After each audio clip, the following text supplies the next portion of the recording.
Hola, hoy les vamos a hablar de Santiago de la Torre. Santiago de la Torre es un pueblecito muy pequeño del que no queda absolutamente nada, ya está despoblado y a falta de casas, a falta de una pequeña iglesia que tenía, cuyo campanario pues desapareció no hace mucho, a comienzos del siglo XXI. Lo único que nos queda es un castillo, el castillo de Santiago de la Torre, que apenas sí se mantiene en pie. Todavía se han llevado a cabo algunas obras de restauración los 3 últimos años, pero aún así sigue presentando un aspecto que necesita de una restauración a fondo, sobre todo tanto interior como es de uno de los muros que se cayó hace apenas 11 o 12 años, si no recuerdo mal. Santiago de la Torre, ¿cuándo surge este pueblo? Santiago de la Torre en un principio no fue Santiago de la Torre. Santiago de la Torre se llamaba el Quebrado. El Quebrado es el nombre que tiene como aldea de Alarcón desde sus inicios. No sabemos tampoco realmente la fundación del pueblo cuando acontece, pues debemos suponer que es de las primeras aldeas de Alarcón, aunque no tenemos la seguridad. Así podemos decir que estaba en los límites de la tierra de Alarcón, puesto que el Provencio, que donde don Juan Manuel fundará Puebla en 1318, es, digamos, el extremo de la tierra de Alcaraz, colindante con la tierra de Alarcón. Las primeras noticias que tenemos de Santiago de la Torre es de 1279. 1279 a través de un documento que se conserva en la Catedral de Cuenca. Entonces se dice, al pueblo como tal se llama El Quebrado, que ahora llaman de Santiago, cuya iglesia llaman de Santiago como tal.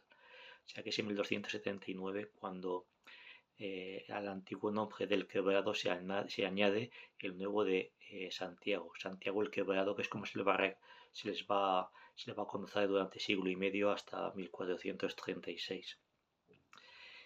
¿Qué significa este documento? Pues estamos un poquillo todavía investigando sobre el tema. Ya en su día se puso el acento en que Santiago de la Torre, el Quebrado, que se llamaba entonces, había pasado a pertenecer a una orden militar que es la de Santa María de Cartagena. La orden militar de Santa María de Cartagena ha sido estudiada por Carlos Ayala, que ha estudiado en general todas las órdenes militares en la Edad Media, y en este caso se trata de una orden de tipo cisterciense. Él había en un principio como una cofradía, no más dependiente del monasterio de Cartagena, que con el tiempo se acaba hacia 1275-1276, acaba escribiendo el carácter o intitulándose como orden militar ya. Estamos hablando de Santa María de Cartagena, entonces sí que es cierto que en el campo de la historia se ha mantenido que el origen del castillo de Santiago de la Torre es un origen santiaguista. ¿Qué hay detrás de todo esto? No hay documentos que avalen esta afirmación como tal. Ya lo diremos más adelante si tenemos constatación de la construcción del castillo Santiago de la Torre, a partir de 1428. Ahora bien, quizás en el documento de 1279, que es un documento por el cual se ceden algunas rentas a esta orden a cambio del derecho de presentación de los párrocos por el obispado de Cuenca. En esta fecha de 1279 debe tener en cuenta que el maestre, de que se nombra maestre de la Orden de Santa María de Cartagena, es Pedro Núñez. Pedro Núñez es un fraile, uno de los comendadores, por decirlo así, de la Orden de Santiago. Bueno, no que no sea muy correcto en este momento. Es un miembro de la Orden de Santiago. Quizás esta sea la razón por la que ya la iglesia del Quebrado empieza a llamarse la iglesia de Santiago. O sea, es una presencia indirecta, no tanto como de la orden como tal, sino de uno de sus miembros que se autointitula maestre de una nueva orden que es la de Santa María de Cartagena. En cualquier caso, nos correspondería estudiar esto un poco más en el tiempo, porque somos muy dados a decir que la Orden de Santiago ha tenido una presencia muy, muy constante, pues en la Compo, el hospital, en San Clemente se quiere dar la iglesia de Santiago también, y hasta qué punto esto es o no es así es una cuestión que debemos verlo con el tiempo. Es evidente que la influencia del Orden de Santiago pues se dejó sentir en estos territorios, y aunque directa o indirectamente tenemos el caso de Santiago de la Torre a través de uno de los frailes de la orden, Pedro Núñez en este caso. Luego de Santiago de la Torre ya se sabe muy poco. No desaparece de la escena, así que tenemos algunas noticias vagas en las cuentas del rey Sancho. Sancho IV aparece en 1294 nombrado, ya como Santiago, y pues en algunos repartimientos conservados en el archivo del municipal de Cuenca también aparece nombrado como Santiago. En aquella época debemos pensar que hacia 1404 Santiago de la Torre está constituida por unas 8 familias.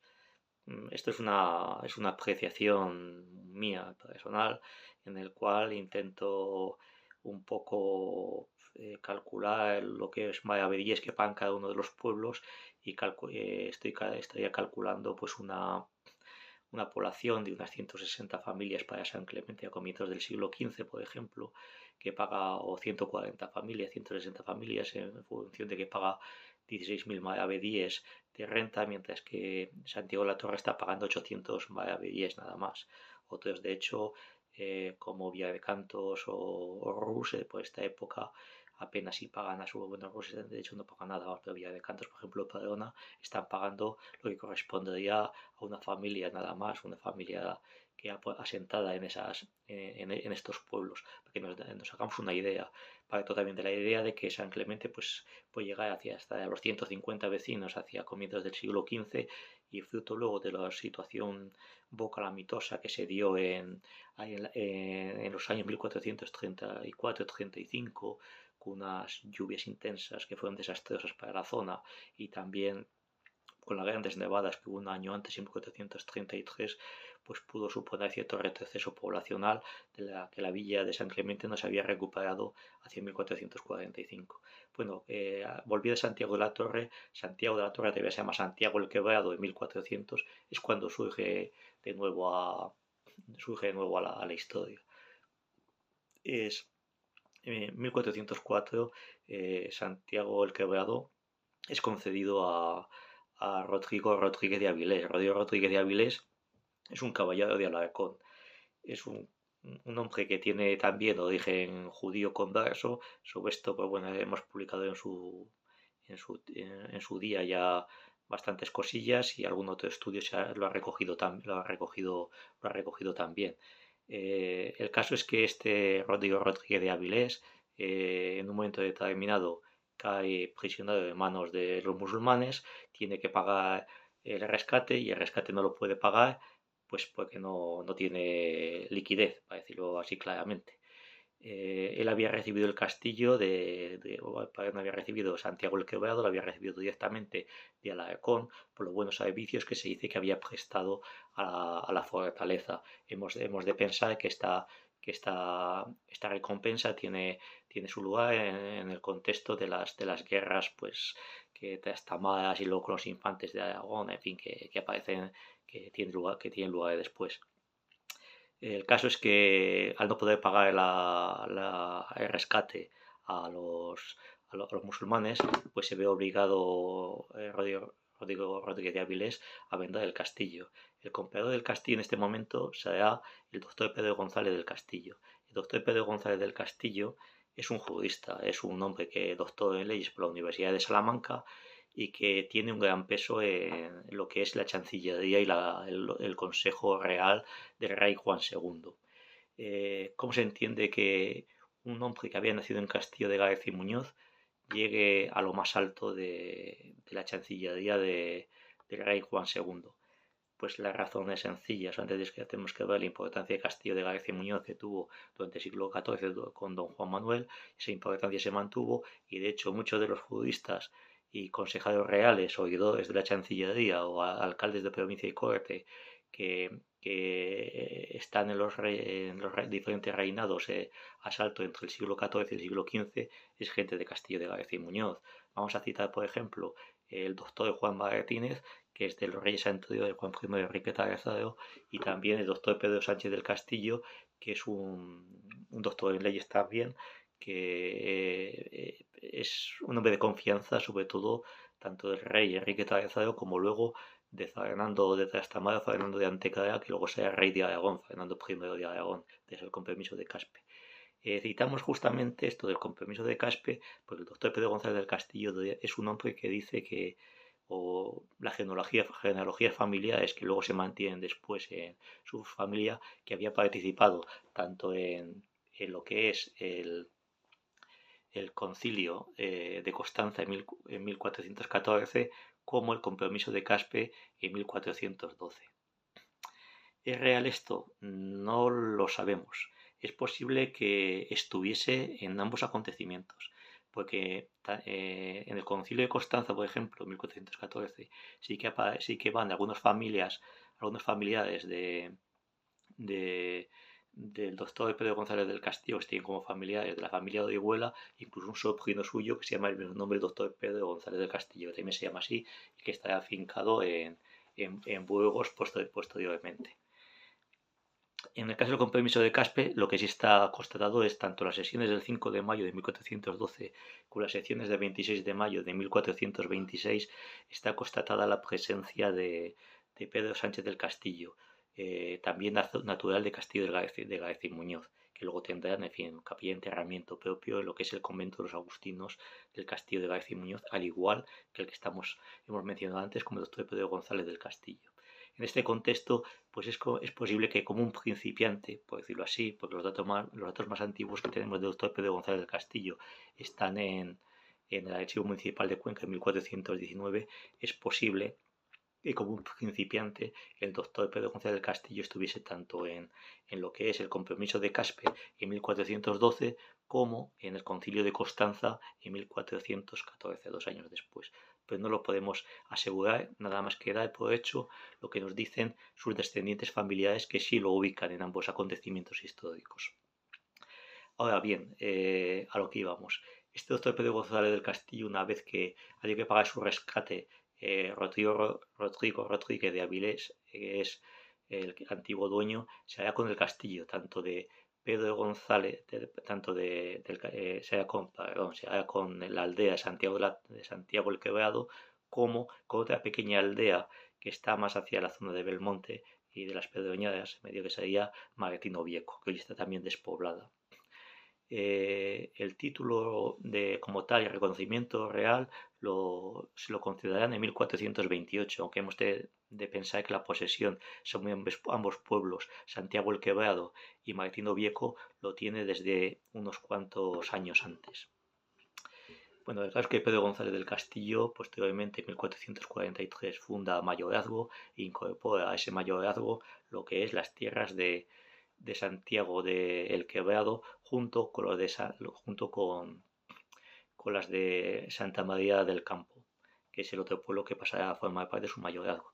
Pero ya antes, a partir de 1428, sin duda, una vez que este año es fundamental por la derrota de los infantes de Aragón, y aunque él posiblemente tenga ya de antes un poco la beneficencia real para conseguir estos señoríos, pues desde 1428 él ya está afincado en Santiago el Quebrado.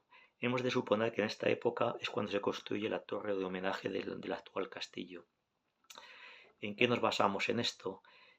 Sin negar la posibilidad de que hubiese alguna fortaleza antes, o alguna construcción defensiva antes en la zona, lo que sí está claro es que el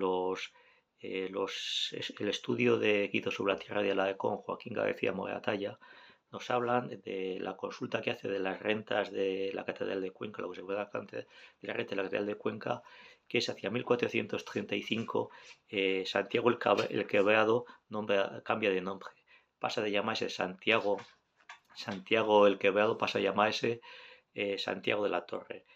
Santiago alias Torre, es lo que viene a decir 1435, y ya de forma ininterrumpida el nombre del pueblo será Santiago de la Torre desde 1436 hasta la actualidad. Lo cual es de imaginar que los años anteriores se ha levantado, se ha erigido la actual torre de homenaje, y que es lo que le da el nombre al pueblo en el futuro. Esa torre debe coincidir en la época con el levantamiento de la llamada Torre Vieja en San Clemente. ¿Qué nos lleva a pensar esto?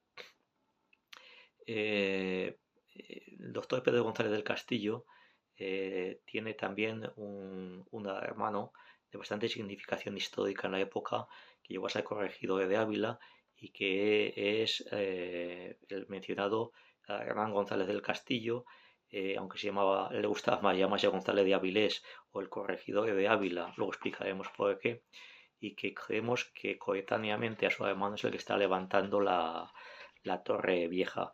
En fin, cierta consideración este hombre Hernán González del Castillo tenía en la época, pues se había señalado en el sitio del castillo de Montánchez en Extremadura y en alguna otra aventura más en fin, en la propia Ávila, en el apresamiento de algún enemigo del rey Juan II. Bien, dicho esto, pues tenemos ya asentados en Santiago de la Torre la familia que sea dueña desde 1428 hasta 1579, aunque hay que coger esta cifra entre comillas, de la fortaleza de Santiago de la Torre. Son los González, el doctor Gonzalo del Castillo y sus sucesores. Sobre esta familia se ha dicho mucho. Se ha dicho Rodríguez Llopis de la opinión de que era una familia que está muy ligada a los Orihuela y que era judaizante. Nosotros, en nuestro caso, cuando hay algunos testimonios posteriores de la familia de Orihuela, nunca dijeron que fuesen familia de los González Castillo, incluso se alejaban todo lo que podían de ellos, lo que más podía. Las genealogías familiares que tiene los González del Castillo, que son dos genealogías, nos llevan o bien a un criado del infante Manuel, el hermano de Alfonso X, o bien nos llevan a Clemente de Rus, que es el fundador de San Clemente, negando en cualquier momento la ascendencia judía o conversa de esta familia. Rodríguez Llopis, no obstante, sí que cree que sí que tiene esa ascendencia conversa. A mí no me convence particularmente, al menos en la genealogía que él da para ligar a esta familia González del Castillo pues, la minoría conversa que existía y rectora que existía en Castillo de García y Muñoz. El único documento que hemos encontrado que puede ligar a los González Castillo con los Orihuela es que un sobrino del doctor Pedro González del Castillo, que se llama así también, sabemos que es descendiente de los Orihuela directos. Pero ahora bien, no tenemos constancia de esa ligazón, es vía masculina, vía maternal o vía paternal. A partir de ahí, pues nos tocaría investigar. Lo que tenemos muy claro es que los González Castillo fueron andando de aquí para allá, inventándose genealogías, y de hecho ahí están las dos genealogías que hemos mencionado, una descendientes de un criado del infante Manuel y otra descendientes de de Clemente Pérez de Rus como fundador de San Clemente. Es más, tenemos constancia, por ejemplo, de que la hermana del doctor Pedro González del Castillo, el Hernán González del Castillo, de la Torre Vieja de San Clemente, no le gustaba mucho lo de eso del castillo, de que lo pudiesen ligar a Castillo de García y Muñoz, y él siempre decía que procedía de las montañas, ahí de las montañas santanderinas, o que bueno, tenía otros ascendientes que no sabía muy bien de dónde venían. Y constantemente le gustaba que le llamasen el corregidor de Ávila. Es como le gustaban que le llamasen, lo cual no deja de ser sospechoso, y en ese mundo, en esa nebulosa de la que nos movemos, del paso del último tercio del siglo XIV al primer tercio del siglo XV, que no sabemos muy bien, nos faltan las fuentes en Castillo de García y Muñoz, pero donde parece que las minorías conversas de Castillo de García y Muñoz sí que se ligaron con familias cristianas, familiarmente, sanguíneamente, pues es probable que alguna ligazón de sangre con Baeza exista en este caso. Bueno, pues lo dicho, el castillo entonces, Santiago de la Torre, la aldea, no cabe duda que con el doctor Pedro González del Castillo empieza a tener una época de auge. Igual que vemos que San Clemente se queda y retrocede hasta las 130 familias que tiene 1445 y es incapaz de superar a los 190 vecinos, incluso a finales del siglo XV, hacia 1490. Sobre Santiago de la Torre, aunque son testimonios orales, nos están diciendo que tiene un enorme desarrollo en el siglo XV. ¿En qué consiste ese enorme desarrollo? Pues nos lo dan las cifras de población. Las cifras de población lo que nos está diciendo es que al menos Santiago de la Torre entre 70 y 80 vecinos tiene. Para entendernos, si multiplicamos cada vecino por 4 habitantes, estamos hablando de una población de 300 habitantes para Santiago de la Torre, que es muchísimo. Imagínenlo, hoy que está completamente vacío y despoblado, y lo que sería hacia 1450, 1470, lo que sería aquella población. Pues 200, 300 habitantes son muchos. ¿A qué se debe este auge de Santiago de la Torre en el siglo XV? Pensamos que se debe sobre todo a que Santiago de la Torre pues, es un centro político de la zona. El doctor Pedro González del Castillo incluso en un principio pensó para sí que se le enterrase en, en la pequeña iglesia de Santiago de la Torre, cosa que al final su familia incumplió y sabemos que se le enterró en los Agustinos, el convento de Agustinos de Castillo de García y Muñoz. Y no solamente eso, sino que además de centro político fue un centro económico. Pensamos que la economía de Santiago de la Torre, amén de que fuese también un centro pues, de cultivo de cereal, no, pero no daba el hecho de ser un donadío circular prácticamente y muy limitado en su radio hasta formar un diámetro de apenas 2 leguas y pico, pues no daba para mucho cultivo de cereal, la verdad. Entonces sí que se convierte en un centro económico, pero de ganados. De ganados. Sabemos que hay ganaderos de Villarrobledo, de San Clemente, del Provencio, de las Pedroñadas, de la Albarca, que se mueven por estas lindes, por las lindes de Santiago de la Torre.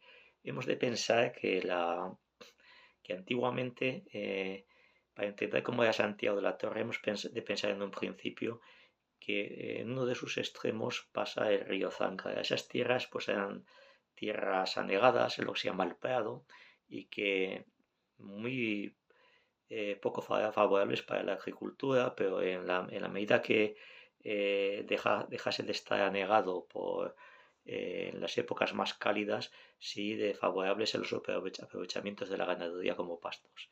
Otro tanto ocurría en la zona oriental de Santiago de la Torre, por donde discurría hasta encontrarse con el Rus y el río Záncara después, por donde discurrían el arroyo de Majaollín.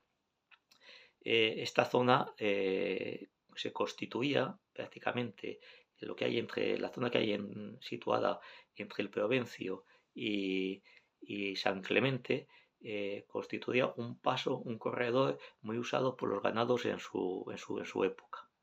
De hecho, nos han quedado bastantes testimonios de la época de topónimos, como el topónimo de las salegas, las saleguillas, que indican saleguillas, salegas, sal, la sal necesaria para el consumo de las ovejas, como todos sabemos. Esto fue la causa del auge de Santiago de la Torre y será la causa de su caída, de su decadencia. En los testimonios que se nos conservan, un pleito con la vecina Las Pedroñadas hacia 1530, los testimonios son múltiples. Nos dicen, Santiago de la Torre, entonces sí que era un pueblo muy grande, fíjense ustedes que ese pueblo tenía, algunos sí que han decir hasta 200 vecinos, que se sigue colocando en 800 habitantes. Creemos que los más creíbles son los testimonios, que son más repetitivos también, que hablan de 70 o 80 vecinos de población, lo que hemos dicho, los 300 habitantes. Esta población pues se mantiene hasta que vemos que lo que son los datos que nos dan tanto el hijo del almirante Cristóbal Colón, Hernando del Castillo, que hizo una cosmografía que nos vale de bastante ayuda, como los datos del censo de Pecheros de 1528, pues entre esos datos de 1519 y 1528 ya están hablando de apenas una veintena de vecinos, o sea, para hacer una idea, 70, 80 habitantes nada más Santiago de la Torre. ¿Qué ha ocurrido para que haya habido este descalabro demográfico en Santiago de la Torre? La razón está en la propia actividad económica de la ganadería y cómo entra en decadencia porque los pastos que estaba aprovechando esa ganadería se los están comiendo las viñas desde finales del siglo XV. Hay un avance en varias lenguas de varios kilómetros que avanzan desde San Clemente y antes de que San Clemente, desde el Provencio, que se cultiva el terreno con nuevos viñedos y eso lo que está provocando es la desecación de la zona y además la desecación de la zona por la ocupación del espacio de los pastos por viñas. Esto va a llevar al descalabro de la ganadería como tal. Se nos dio los testimonios que las ovejas caen enfermas. ¿Por qué caen enfermas las ovejas? Porque beben un agua contaminada. El agua que hasta entonces fluía o más o menos se regeneraba continuamente en estos humedales, entra en una fase endorreica en la cual no se renueva y se estanca y acaba dando lugar a aguas infectas, aguas que serán las que acaben contaminando el ganado y es de suponer que con la propia crisis del ganado, no sabemos si la enfermedad llegaría a los hombres también, pues entre en decadencia la demografía de Santiago de la Torre. Conocemos algunas familias que de Santiago de la Torre huyen directamente y se van a San Clemente. Entonces nos vamos a quedar con una familia de Santiago de la Torre que huye a San Clemente. Es la familia de Alonso Sánchez de los Herreros. Alonso Sánchez de los Herreros es un segoviano que había llegado a Santiago de la Torre con anterioridad y que ahora su hijo Miguel Sánchez de los Herreros, que será uno de los máximos potentados de San Clemente, traslada su vecindad a San Clemente. Por supuesto que este Miguel Sánchez de los Herreros pues habrá regenerar sus ganados en otros pastos y mantener esa primacía social que había tenido su padre en Santiago de la Torre, él la mantendrá en San Clemente. Pero a partir de ahí, Santiago de la Torre no levanta la cabeza. Se mantiene como fortaleza, una fortaleza que no sabemos el papel que llegó a tener en las guerras. Imaginamos o pensamos que tuvo un papel fundamental en la segunda fase de la Guerra del Marquesado. La segunda fase de la Guerra del Marquesado de sucesión castellana de 1478 a 1480 es igual que no tenemos la seguridad de cuál fue la postura de poderes señoriales como la del Provencio, o sabemos de las dudas del hijo del doctor Pedro González del Castillo, Juan Castillo Portacorrado, entre su fidelidad dudosa entre el marqués de Villena y los reyes católicos, pues sabemos que en 1478 Juan Castillo Portacorrado, del quien es la fortaleza, toma un partido favorable a los reyes católicos, igual que el señor del castillo, los Calatayud del Provencio, a pesar de lo que dicen, a pesar de que dicen que los Calatayud fueron muy favorables al marqués de Villena. Eso es completamente erróneo. Hay documentos que, al menos con seguridad para la segunda parte de la guerra, nos confirman que los Calatayud estuvieron implicados y convencidos partidarios de Isabel la Católica. Pues bueno, después de esto, no cabe duda que desde mi punto de vista la fortaleza, aun estando ahí en medio del llano, era fundamental como fuerza para choques frente a los de Belmonte. ¿Por qué decimos esto? Porque gran parte del compromiso militar que hubo, incluso de los propios sanclementinos, y otros propios sanclementinos, hablamos lógicamente Juan López de Juan López Rosillo, que el llamado reductor del marquesado de Villena, pero también de, de otra persona que nos lo hemos mencionado anteriormente, Miguel Sánchez de los Herreros, que se mojó bastante en esta guerra del marquesado, pues era fundamental para lo que era realmente su interés en aquella época.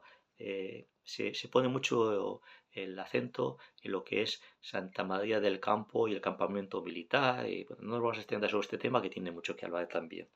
Pero el interés fundamental de San Clemente en aquel momento estaba en torno a extender sus dominios o su ámbito de influencia hasta el Zángara. Y pensaba incluso en las Pedroñeras con las que mantenía una alianza durante toda la guerra de la guerra de sucesión castellana, y para hacer frente a Belmonte y sobre todo a don Diego Pacheco, alcaide de Belmonte, el que llamaban el León, le llamaban, era como igual que Pedro Báez en Castillo de García y Muñoz, era un militar tremendo. Por eso decimos a veces que Jorge Manrico poco tiene que hacer con estos hombres que eran unos soldados, unos caballeros a la antigua usanza temibles.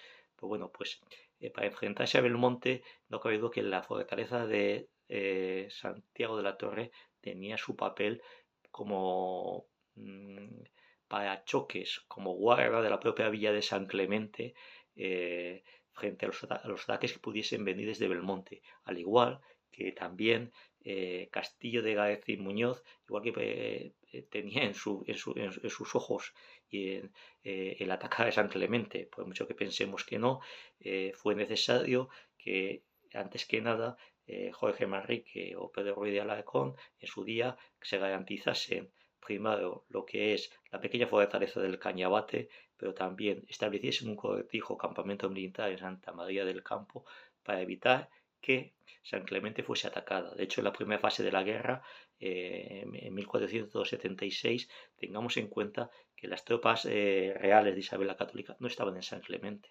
estaban en el camino de Villarrobledo a San Clemente. En San Clemente había una quinta columna que eran contra esos precedentes de Castillo de García y Muñoz muy pocos fiables. Es más, cuando en la primera fase de la guerra incluso San Clemente intenta atacar Santa María del Campo, pues tienen que salir huyendo con el rabo entre las piernas, entre las risas del mundo controverso y judaizante que había en San Clemente, los Rodríguez, los Orihuela y compañía, que veían cómo huían de las tropas del Marqués de Villena. Con lo cual era fundamental este conjunto de fortalezas, bien el Callabate, bien Santiago de la Torre, bien la propia fortaleza de los Calatayud en el Provencio y alguna más, el propio campamento de Santa María del Campo, pues para mantener lo que nosotros hemos llamado que es el auténtico centro de operaciones de la guerra del Marquesado en su época, y que no es otro que San Clemente, al menos en esta parte a este lado del río Júcar, porque bueno, luego había que hablar de lo que es el papel fundamental que tuvo Villanueva de la Jara al otro lado del río Júcar, en la parte más oriental. Pero no nos vamos a extender más sobre el tema. Bueno, pues el caso es que Santiago de la Torre, pues como fortaleza, estuvo ahí en la guerra del Marquesado. Sabemos que después se utilizó como pósito de granos también. Pensamos que tanto los Calatayud como los Castillo Puerto Carraro, el apellido Puerto Carraro, ya aprovecho para decirlo, viene del matrimonio de doctor Gonzalo del Castillo con Isabel de Puerto Carraro. Es un segundo matrimonio que es, a partir de aquí entrará la descendencia con Juan Castillo Puerto Carrero, Bernardino Castillo Puerto Carrero, Antonio Castillo Puerto Carrero, tal, Pintos Castillo Puerto Carrero, dueño, señores de Santa María del Campo, que es lo que da continuidad a la familia del doctor Pedro González del Castillo, pero que es un familia, el apellido Puerto Carrero viene importado de la mujer de Isabel de Puerto Carrero. Antes, según dice, bueno, según está constatado también históricamente, el doctor Pedro González del Castillo, que por aquí de que estaba andando con el rey de aquí para allá, pues no había ese culo de buen asiento, a veces tiene una aventurilla con una mujer de una criada, según dicen, que debía estar bastante bien la muchacha de Castillo de García y Muñoz, y había tenido con él un hijo bastardo, el llamado Hernán González del Castillo, que no tiene que ver nada con su hermano, el corregidor de Ávila, también llamado así. Esta Hernán González del Castillo es el ascendiente, por decirlo muy simplemente, de los Alarcones de Sisante, pero también de los Alarcones, Ruiz de Alarcón, de Albaladejo, son dos ramas que se acaban dividiendo con el paso del tiempo. Aquí nos vamos a extender sobre el tema. Bueno, pues la fortaleza de Castillo de Cimuñeco, como íbamos diciendo, al final de 1490 sabemos que el papel que tiene es de una especie de depósito. Ahí se almacenan granos. Hemos de pensar que entre los Calatayud y los Castillo Puerto Carrero se habían puesto de acuerdo se habían puesto de acuerdo para usar la fortaleza como almacén de granos. ¿Para qué? Almacén de granos. Pues esto lo podemos saber, parece que es el año 1495 o 98, no recuerdo bien. Hay un momento en que los provincianos asaltan el castillo de Santiago de la Torre y lo asaltan no porque intenten hacer una revolución y acabar con un señorío y una fortaleza, no, lo asaltan porque el trigo se acumula en, en los almacenes, en las cámaras del castillo de Santiago de la Torre y ellos no tienen para comer absolutamente nada. Prenden fuego al castillo, pero bueno, es una rebelión, una subversión que queda un poco aislada en el tiempo sin que tengamos noticias y que antecede a los llamados años malos. Los años malos son de 1504 a 1508, son unos años de enfermedades, pestes, carestías, tiempo revuelto con inundaciones, sequías, poco pasa de todo, que provoca una crisis en toda España y también en la zona y que posiblemente expliquen también lo que es el despoblamiento de Santiago de la Torre a comienzos del siglo XVI. Luego el castillo de Santiago de la Torre aparece con una fortaleza de los Calatayud. Nos faltan noticias de él. No sabemos realmente qué pasó con este castillo en la Guerra de las Comunidades, que sería interesante. Igual que sabemos que la fortaleza o la casa palacio, más que fortaleza, la casa palacio de Bernardino Castillo Puerto Carrero en Santa María del Campo Rus fue saqueada, sus almacenes de trigo saqueados y las joyas robadas. En Santiago de la Torre no tenemos apenas noticias, pero no debería. Creemos que la fortaleza cayó en manos de las comunidades. Tengamos en cuenta que en septiembre bueno, ya desde julio-agosto en Santa María del Campo y en el Provencio son dos poderes señoriales que han caído en manos de las comunidades. Esto cuando a partir de finales, con el motivo de la elección de oficios en septiembre en San Clemente, las comunidades se instalan también en San Clemente, supone que no tiene ninguna razón de ser para que la fortaleza cayese, o sea, estuviese todavía en manos de poderes señoriales, bien de los Calatayud del Provencio, que sabemos que en aquel momento habían huido hasta las mesas e imploraban la ayuda del Marqués de Villena, o bien de Bernardino Castillo Puerto Carrero, que creemos que estaba en Salamanca, que también tenía posesiones allí por aquella época y que no quería saber nada de esta comarca que estaba incendiada, más allá de solicitar al propio emperador, a Carlos V, en fin, que malos habían sido las comunidades y los comuneros y un capitán llamado Blanco allí en Santa María del Campo que le devolviese sus propiedades, que es lo que se trataba. Bueno, el gobierno de Santa María o sea, el gobierno de Santiago de la Torre plus Castillo Puerto Carrero a lo largo del siglo XVI, pues es un gobierno que se recae en un alcaide. Parece que en algún momento es posible que hubiese, con más población, sí que tenía justicia propia, con alcaldes y algún regidor, pero con el propio despoblamiento al que asistimos en todo el siglo XVI, hasta el punto de que hay un momento que lo que sabemos es que allí así hay apenas habitantes, 4 o 5 familias.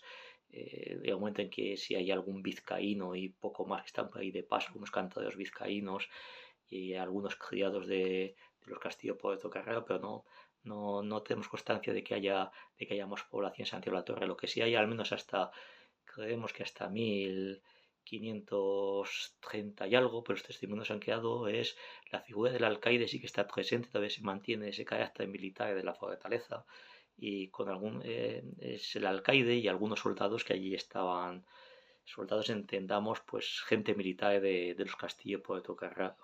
A partir de aquí sabemos antes, nos movemos en el campo de la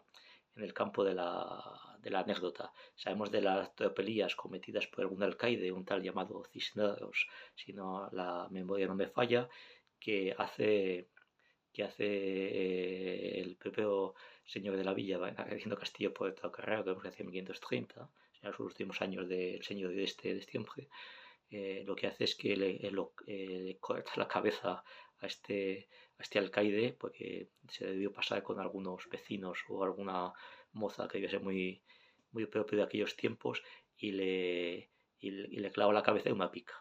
Digo esto porque quiero recordar que Ramón Contreras, si no me equivoco, ha hecho alguna fotografía de del castillo de Santiago de la Torre ya aparece alguna cabeza de una pica. No sabemos si se corresponde con la de este alcaide.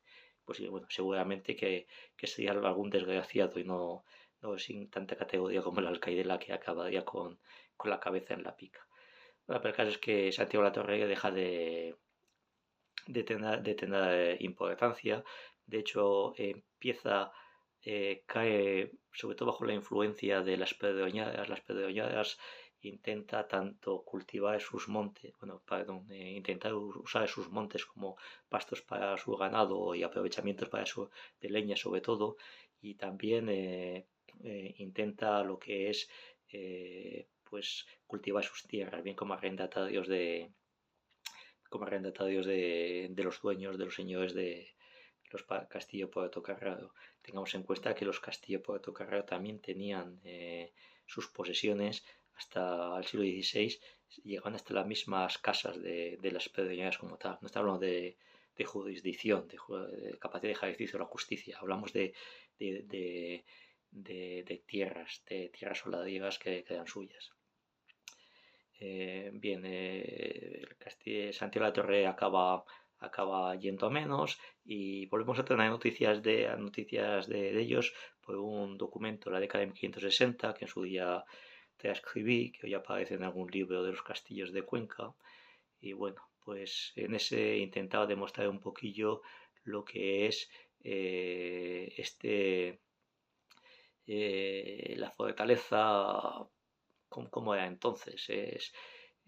La fortaleza se había convertido sigue manteniendo su alcaide, pero era una especie de prisión, pero una prisión por donde se movía todo el mundo a gusto. Por lo que se ve, los provincianos subían desde el pueblo hasta el castillo de Santiago de la Torre, y allí pues daban sus melones o sus chorizos para que comiesen los presos, y en este caso el que estaba preso hacia la década de 1560 pues era Miguel García. Miguel García es una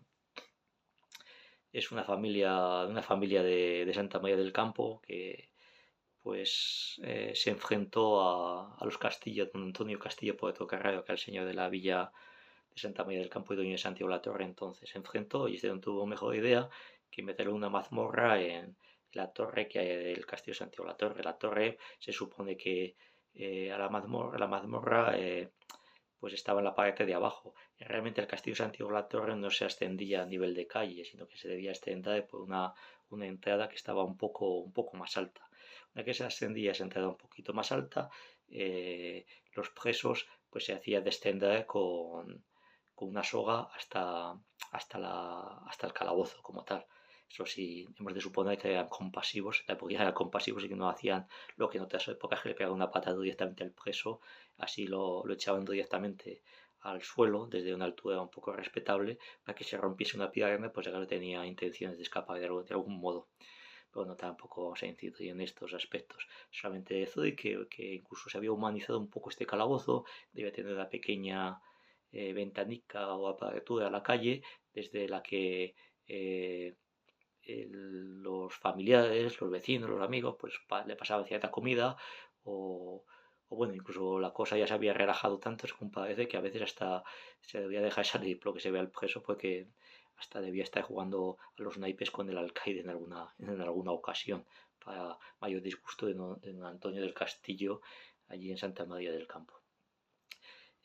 Nos da así una visión de la torre dividida en varios pisos, y en algunos de esos pisos una sala con bastantes escudos de armas de la familia y también con armas de la familia, adornado con todo eso. Luego aquí se ha quedado un patio de armas, yo no lo aseguraría, pero bueno, si los hallazgos arqueológicos dicen esto, tampoco voy a decir que no. Y bueno, ahí están los hallazgos arqueológicos, que el libro publicado de Michel Muñoz y de Santiago David Domínguez, que han estudiado el Castillo de Santiago de la Torre, las diferentes etapas y la evolución del mismo desde 1430 más o menos hasta el siglo XX, que se hicieron los últimos retoques del mismo, y cómo va cambiando la propia estructura del castillo de una torre homenaje, en fin, se va rodeando después de las murallas hasta llegar por último a lo que es una casa palaciega de lo que serían sus últimos propietarios. Sus últimos propietarios, para esto tenemos que hablar de los Castillo Portocarrero otra vez. En 1579, antes del Castillo Portocarrero ya está un poquillo cansado de las tierras de Santa María del Campo. Santa María del Campo debía ser una gente bastante levantisca. Es muy malos gobernados, o mejor dicho, buenos revoltosos que no admitían gobernación ninguna. 1579 nosotros encontramos el título que se concede como vía de realengo a los santamarianos, a los de Santa María, los vecinos de Santa María del Campo, que lo compran por 16.000 ducados. Se la concede Felipe II en aquel momento. En realidad se trata de un canje. San Antonio del Castillo Portocarrero lo que viene a decir es: a mí déjame en paz de estas tierras de Santa María del Campo, que yo me voy a Salamanca y a mis posesiones. Entonces hace un canje a Leranza de Moselle, el pueblo de Moselle, allí por las tierras salmantinas, y recibe a cambio, lo que es, recibe Moselle y deja a la corona, le cede Santa María del Campo. Felipe II, que por supuesto otra cosa no debía, pero saca ducados de donde no lo sabía, pues eso, en eso era especialista. Aprovecha que el Pisuerga pasa por Valladolid o el Zanca pasa por Santiago del Río, aprovecha directamente pues para decir: pues bueno, pues yo, si queréis de realengo, ya que habéis tanto tiempo de señorío, os vendo la jurisdicción de la villa, os la vendo por 16.000 ducados. Lo de Santa María del Campo dice que sí, que vale, que de acuerdo. Bueno, estos de Santa María del Campo no están luego contentos con nadie, porque acaban enfrentándose al último gobernador del Marqués de Villena, Mosén Roví de Bracamonte. Llegará un tiempo en que dicen que ellos no son de la tierra de Alarcón, que ellos siempre fueron de la tierra de Cuenca, porque ellos lo que quieren, llega un momento, son tan levantiscos que no comulgan con nadie. No comulgan con nadie, pero cuando la villa se vio completamente endeudada por esos 16.000 ducados, estaba empeñada hasta el cuello. Esto también con otros temas que desarrollaremos en un próximo libro, si el tiempo no nos da salud, pues vemos como también hay un proceso de aristocratización de la propia villa de Santa María del Campo, que favorece que en 1607-1608 pasa a pertenecer otra vez a una rama de los Ruiz de Alarcón. Desde 1608 ya volverá a ser una villa de señorío hasta prácticamente la extinción de los señoríos, tanto jurisdiccionales como soldadiegos, pues en el siglo XIX ya. Entre tanto, Santiago de la Torre, que en algún sitio se ha dicho que en 1579 Santiago de la Torre ya pasa a otras manos en esa fecha, coincidiendo con Santa María del Campo. Yo hasta he insinuado esa posibilidad en mi libro La Edad de Oro de la Mancha Laconquense, pero si quien me lo haya leído sabrá que en los párrafos siguientes lo que vengo a decir es que no tengo la absoluta seguridad que 1579 sea la fecha del paso de la propiedad de los Castillo Portocarrero de Santiago de la Torre a la nueva familia del que pasa a depender, que es don Alonso Pacheco.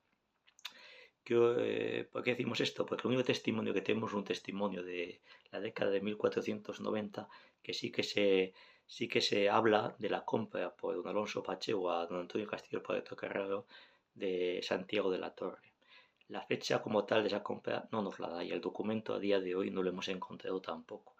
Entonces, entre 1579 y 1590 y 90 y algo, sabemos que Santiago de la Torre pasa a depender de los que serán sus dueños hasta prácticamente la actualidad, que son los Pacheco. Los Pacheco, esto es una rama en fin, que viene desde Rodrigo de Avilés, aquel que mencionamos, aquel judío que hemos mencionado, que había tenido una hija, que la Pachequita, que luego será madre del primer señor de Minaya, de Rodrigo Pacheco. Estos Pacheco de Minaya luego se mantienen tanto en Minaya como señores durante el siglo XVI, como se bifurcan en una otra rama con un hermano menor llamado también Alonso de Pacheco hacia 1500, que da lugar a los Pachecos de San Clemente, que están tan enrevesados que al final hay ramas de Pachecos por todos los sitios. Pues bueno, pues este Alonso Pacheco, que viene de estas ramas, el regidor de Toledo, es una persona bastante rica y compra Santiago de la Torre, y junto a su mujer Leonor de Armenta, funda el mayorazgo de Santiago de la Torre en 1603. Mayorazgo marca una serie de líneas de sucesión que pues tampoco nos vamos a extender en ella. Ya desde mediados del siglo XVII ya hay problemas en la sucesión del mayorazgo. El mayorazgo pasa a Juan Castillo Guzmán, que es caballero de la Orden de Alcántara y señor de Valdiosma y Tejada, pero lo cede a su hija en un montón de pleitos y conflictos que hay, que va a llegar pues a lo que es hoy en día, que no se sabe quién es el propietario de Santiago de la Torre, pues se ha dividido entre tantos propietarios que nadie sabe quién es el dueño realmente de la fortaleza, del castillo y del pueblo. Esto es básicamente, dicho un poco por encima, la historia de Santiago de la Torre.